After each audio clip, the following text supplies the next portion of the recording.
everybody. Welcome back to the Built to Grow podcast. I'm your host, Tim Lyons, in the studio, joined today by Randy Angston. What's up, buddy? All days. Not a whole lot, man. How are you? It is January. It is 2023. There is a lot to look forward to. We've got, we just came off the back of some of people's best years ever, and I see a nice upward trend for at least feels that way. Mm-hmm. A lot of momentum going into 23. And in this episode, we're going to get into some of those pitfalls and some of the things that, you can't really rely on in January. But before we do that, I want to just mention our coaching program. It's our business accelerator. We've got, let's see, what's the URL for that? winninggym.com/grow. Okay, winninggym.com/grow. It's an 8-week program. We start off with a decade in a day called Me and You. I mean, really, it's just us for about 60, 90 minutes. We take a deep dive into your business. I want to find the holes. And, somebody was mentioning to me, like, Tim, for whatever reason, you could see the things that we can't see. And it's really simple. It's because I'm not in your business every day. It's objective. I can see it's not emotional, right? And I'm seeing the logical things that need to be fixed. And, in an upcoming episode, we're going to talk about all these gyms that we've gone in and worked with and the numbers, right? Like the case studies, like they started here getting 2 to 3 clients a month or a week. And now here they're, making $50,000 a month, right? And reoccurring revenue.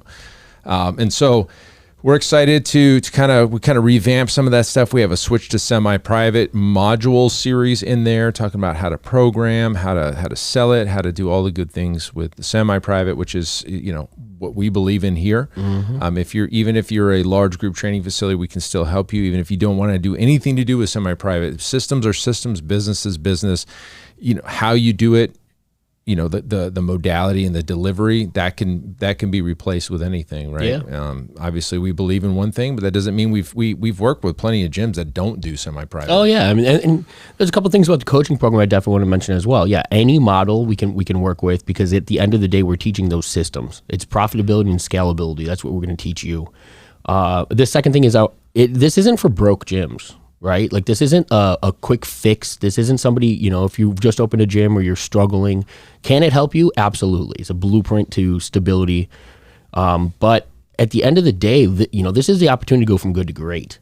And that's really the section of the clientele that we work mostly with. It's people who have a decent gym. They've made some money. They're making money, but they know that there is more.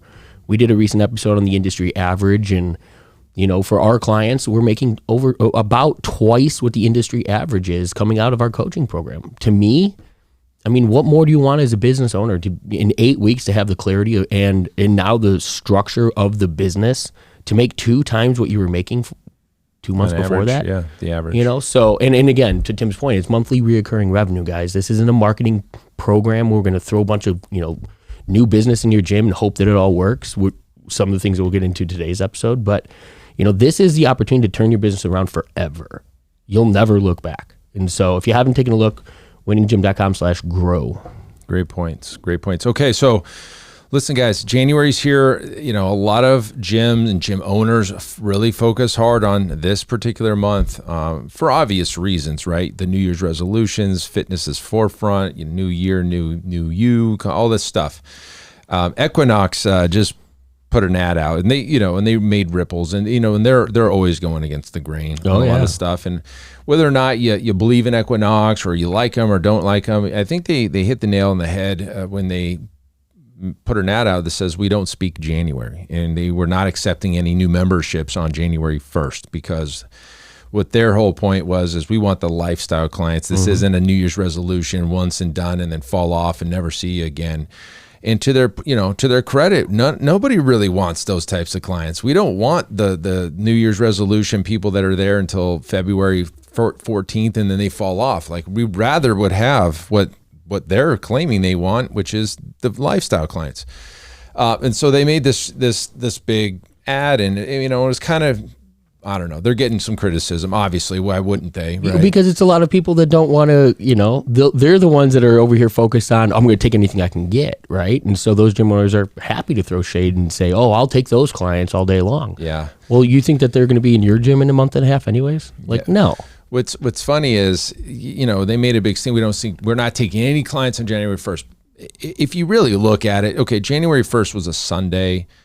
Probably not a big day for signups anyway, I would imagine. I don't know. Maybe Equinox does thousands of clients every Sundays, and they really, made a big deal. But they'll take your money on January 2nd, which is a Monday, right? So it's like, did they really get knocked? No, they didn't take a hit at all. But in fact, they got a big, gain of interest, right? And they got a lot of attention. And, I think they did a great job. And that to credit where credit's due, Equinox has always kind of done that with their marketing. Their team has always been a little edgy, right? I remember years ago they had some of those ads that were provocative, and they were, they showed a lot more skin than most gyms are comfortable putting in their ads and things like that. And I mean, at the end of the day, they know who they are. They niched really well. They market to that niche, and they speak to their end consumer like a business should. I mean, it's the 49-51 mentality. I've mentioned it in a couple podcasts. Andy Frisella taught me that on a podcast, probably 3-4 years ago, and it really resonated with me. When you go from 49% of your followers and you're catering to that 49%, and you step that 1 degree to 50, and you start to try to appease a little bit of everybody, you muddy what you bring to the table. You know what I mean? At 49%, you've got a crowd, you've got just under the half that are willing to fight and die for those standards, those beliefs.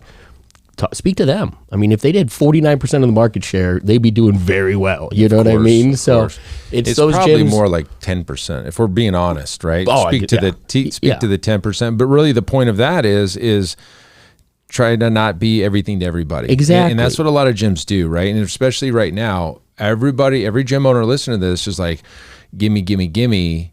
But where's that drive in October? Where's that drive in June, right? And so one of the things, if you go, I don't know what episode, right? Last year, we said January's dirty little secret that nobody talks about in the fitness industry is you are going, and you've already experienced, by the time you're listening to this, you've already experienced a massive cancellations. Yeah. You did. Every gym does. Nobody talks about it. And it's because it's not sexy. And most gyms we talk to with the big January signups basically offset their December losses and early January losses, and they come out a nudge ahead. No better than any other month, typically. If you look at those 2 months over, exactly. By February, you're back where you were in November pretty much. Right. And it's funny because it's just like Instagram. Show everybody the highlights, but none of the grind, none of the failures. In January, in December, really, people are reevaluating their fitness decisions. Yep. They're reevaluating their finances. They are looking at their bank accounts and should I spend the money next year? And we got it here. We get it here every year. Every gym does. You get people like, hey, I'm not going to renew. Yeah. They could have had great results. They could have had something in their lives change, and they're just reevaluating. Will they go sign up with your competitor? Probably not.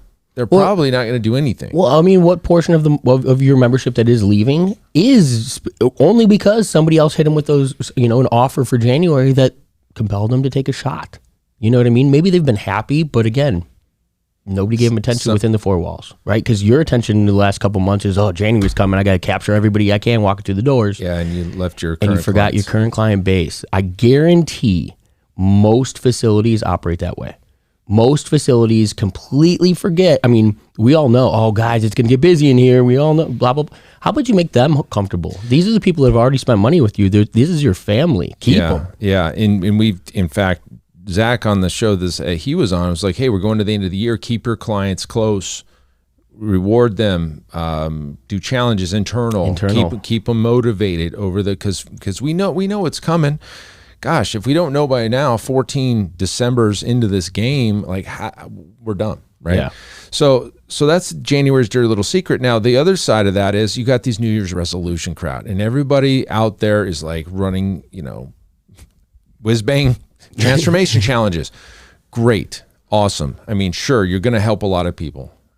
The question mark is in March 15th, are those clients still in your four walls? And typically they're not. Now, yes, we've signed up people 5 years ago on some thing that we ran and they're still here, but the majority, they're falling off. And then you got to question yourself as a gym, like, is this really the best thing for the client?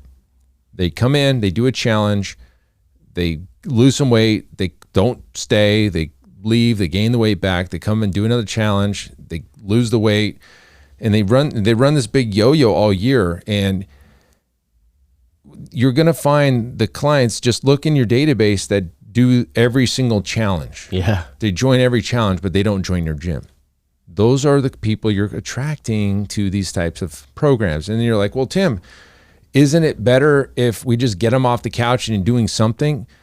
Maybe, maybe not. Honestly, you may be doing more harm than good if they keep continuing to gain the weight back, and then they come and do a challenge and they lose 15 pounds and then they gain it back 2 months later. I mean, we all know the damages, what can go through from the metabolic damage from that cyclical yo-yo type lifestyle. That is not the client that we're trying to attract. That's not the client we're trying to attract. That's not the result that we're trying to educate and leave our clients with. Yeah, exactly. And so, that can go back into your whole entire business model. Is your business set up to be a revolving door every 3 months because all you do is challenge-based marketing?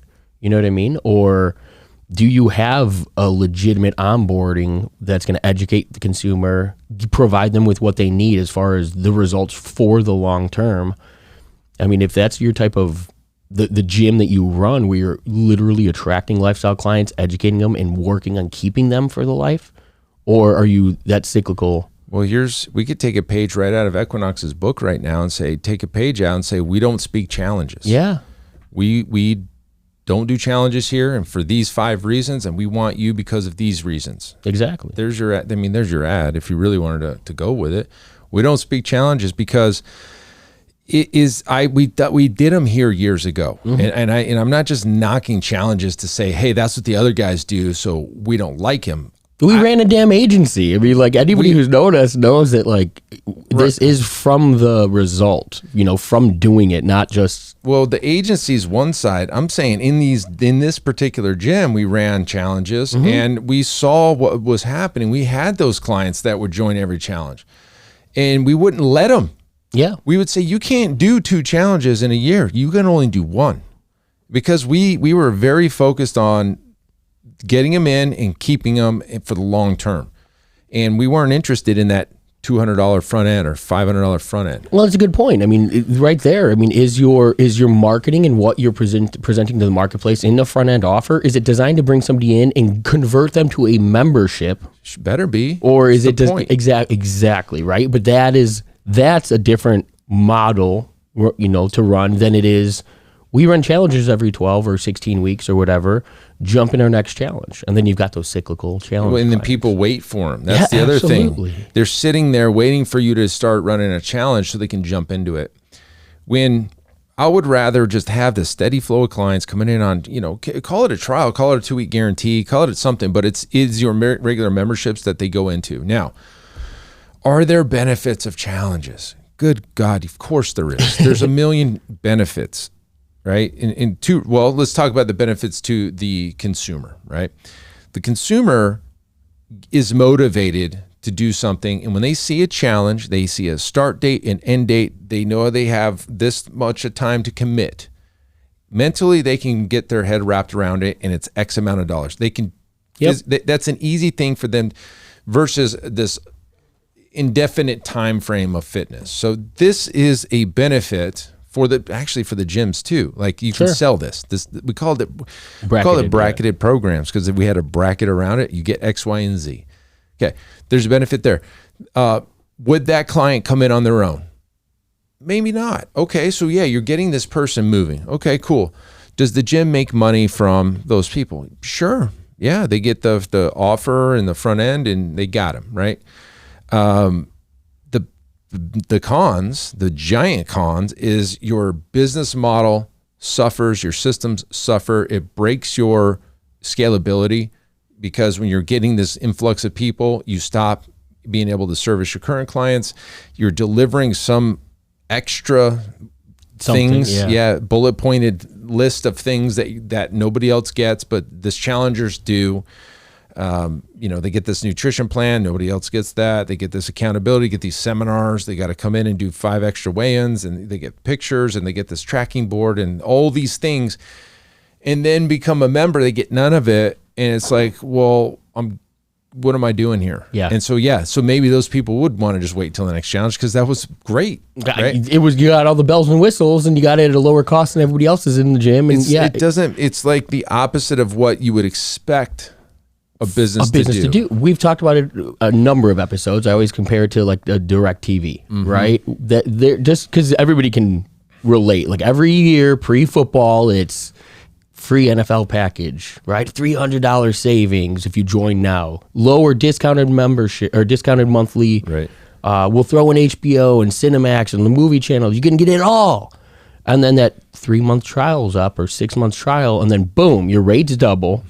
You get none of those services that you had previously, and then you're stuck at mediocre, programming for, an exceptional price point. That's what you're doing to fitness in your own facility, and you don't realize it. Like if you've been on that receiving end, or if you've ever seen that from as the consumer yourself, it never feels good, right? Like even promo rates on cell phones and things like that.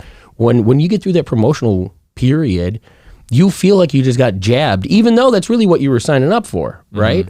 But we're creating that same type of feeling with our clientele base, and we don't even realize we're doing it.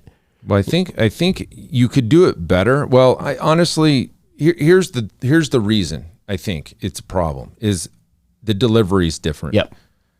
You could offer the same delivery at a discount for a promotional period, and then goes up to a normal rate, but the delivery doesn't change.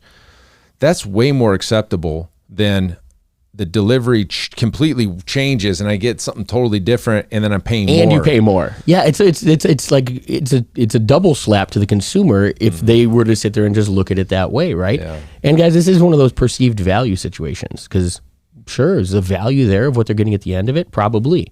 But you've just put them in a position to now focus on the delivery and the price point, and neither of those look good to the consumer at that point. Right. You've just taken everything off the table and then charged them more for it, and you're expecting them to feel good about that. That is a slippery slope. And I know this is a problem because we're working with a new client right now, and I just did a discovery day with him, and he's really hard into the 6-week challenges, and and he has a class-based model and all this stuff.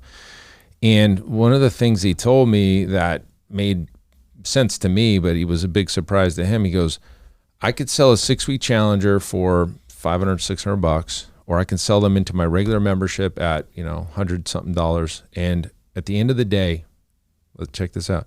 They're worth the same to me in my business. I go, so you're telling me that the people that sign up for a regular membership are gone in 6 weeks anyway? Yes. You're telling me these people don't sign up at the end of the thing, or if they do, they just stay for a few weeks and then they cancel? Yes. What's the point? What is the point? And granted, he's spending tens of thousands of dollars on marketing. He's getting thousands and thousands of leads. And the thing he's not understanding, and you talk about all the time, is you're burning your market out. Yeah. You're taking all the lowest hanging fruit and you're just chopping them down, and then you let them come in, and then you let them go right out your business, and you can't get them back. If this was, if you're running an online business and you've got literally endless clientele to pull from, maybe that's the way to go, right? It's a transactional business at that point. Every transaction for as much value as you can, because if they're not buying, somebody else is in line to do it. Our brick and mortar businesses don't work like that. When you're in a specific area and you're known for something, and you've put your flag in the ground, and that's the brand and the business that you're building, and these are the people that you have, that you're exposed to in your community, how long is that possible before you're known for the revolving door of challenges, and that's all you're going to be able to attract? It's just I don't like the business model. Now, I've got people in the Iron Circle that will battle me to the death about challenges are the way to go, large group training is the way to go.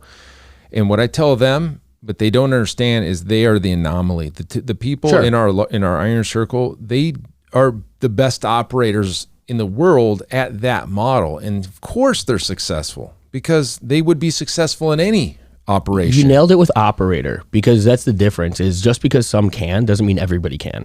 right? And that's the difference. If just because this model can work with some doesn't mean it works for everybody. It's the people pulling the levers and making that delivery happen on why certain gyms are able to succeed when most, and we know it because of the statistics we've shared recently, the industry average, guys, is dismal. $15,000 a month is the average that these gyms are earning. That is not where they can be and where they should be. That's the bottom line. And our beliefs and the sound business structure, that longevity of the client is a membership. That's half the battle. I mean, when we talk about our marketing, the client lifetime value matters. When we're talking about, the services that we provide, everything, it's about the value and how long those clients are going to be staying with us. If the difference between building a transactional gym where you've got a revolving door every 3 months, what does that look like? That means your marketing's got to be on point. That means your sales team has to be stellar. You're replacing the majority of your membership every 3 months. That's a difficult business. I would much rather be the fitness business. You guys didn't go to school for marketing and sales. You went to school for fitness. Wouldn't you rather be in a position where you knew a few more clients, in the front end every month allowed you to serve those clients the best of your ability and keep them for the long haul? Mm-hmm. Because what are you here to do? You're here to train them. You're not here to sit in the office and resell somebody to replace them because you couldn't deliver on your promise to your consumer. That's very true. They didn't go to school for sales and marketing. Now, there's gyms that do it really, really well, and there's other gyms that they can't stand sales and marketing. And if I'm one of you, I'm definitely not going down that path of large group training and all the the transformations and stuff. I want to keep my clients as long as possible. And I mean, the proof's in the pudding on every single level, from our data to Alloy's data, our friend Rick Mayo, to the clients we work with data, to the state of the industry data that came out a few weeks ago. Everything tells me that the large group training model is the worst model to operate.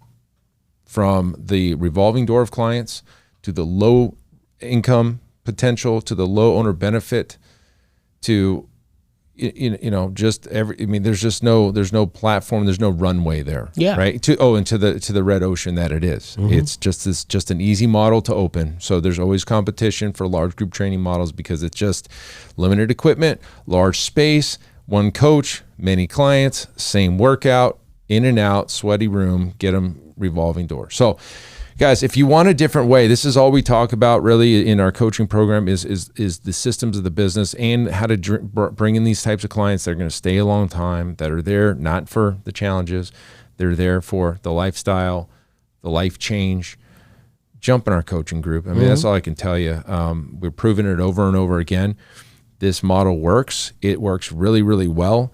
It works so damn well that I've been running it for, and as a quote unquote absentee owner for 7 years now. 7 years I've been not needed here, and we've been able to do other things, right? And grow. Oh, and grow. Had a great 2022. We'll share those numbers later, but they're actually, the P&Ls is almost done. But I see the gross revenue. I see it right there in the mind, body, and everything. And so it's like, not bad. Not a bad year. Not a bad year. About almost five times the average, industry average. Does not suck. Well, it's by design. So listen, guys, we can help you. If this is you, if you're listening to this, like, yeah, that makes sense. It's time. The fact the client where I was talking about, he'd heard us, and he's like, it's finally time. Yeah. And he just sold this semi-private training client yesterday. He just made a big deal about it. Sell it for like $600 a month. Yeah. All excited. So congrats to him, but you're next in line. If this is you, winninggym.com/grow. Hopefully this kind of gets you refocused on the year and not just January. Go against the grain, guys. That's it for this episode. Hopefully that helps you. Until next show, keep changing lives. We'll see you on the next one. Bye. All right, and thank you for listening to that episode of the Built to Grow podcast, where we help gym owners win. Now, do you want to connect with me and other gym owners online? All you need to do is join our private Facebook group, Business Talk with Fitness Professionals. Just head on over to Facebook and type in Business Talk with Fitness Professionals, and when you do, we're going to give you our 10 marketing strategies 7-figure gym owners use to win. I look forward to seeing you in the next episode. Until then, keep building something great.